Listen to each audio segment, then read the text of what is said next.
তো এখন আমরা সবাই মিলে যাচ্ছি মেলায়। ওই যে তাকাও, যতই তুমি বলো তাকাবে না, আমি ঠিক তুলে ছাড়বো।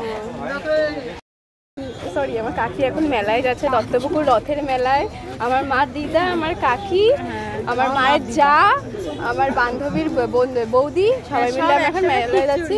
এই যে গাইজ আমার দিদার নাতি, এই যে গাইজ, এই গাইজ তাকাও তো পর্ণা দিদি, এই যে পর্ণা দিদি, এটা হচ্ছে গাইজের নাতি, এই আমাদের ইউটিউবারের নাতি।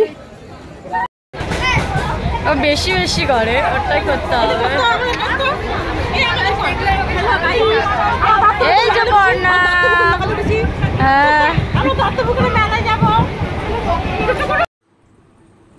তো মেলায় যে এখান থেকে ঢুকছি, মানে মেলায় পৌঁছে গেছি আমরা, আর তার সাথে প্রচণ্ড ভিড়। এতটাও ভিড় হবে আমরা ভাবিনি। তো আমরা জানতাম আজকে এমনি রবিবার, তারপরে রথ রয়েছে, মোটামুটি একটা ভিড় হবে।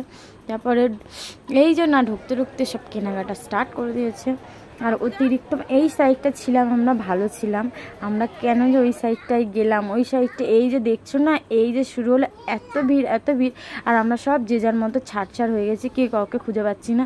তাও যাও আমরা পূজা, আমি আমার ওই দিদিটা একসাথে হলাম। তা আর একটা ওই যে ভাইজিটা, ওই ছোট্ট মেয়েটাকে নিয়ে একদম ওই সাইডে হয়ে গেছিলো। আমরা এই সাইডে দাঁড়িয়েছিলাম। এই যে নাগরদোলা, এই দোলনাটা চড়তে আমার ভীষণ আমার তো ভালো লাগে, আর সবাই ভয় পায়। তো এই দোলনাটা আমার অনেক দিন চড়া হয়নি, আর কেউ চড়তেও চায় না। কিন্তু আমার কিন্তু সত্যি এই দোলনাটা চড়ার খুব আফসোস। আর যারা সাথে গেছে কেউই এই দোলনা চড়বে না, সবাই ভয় পায়।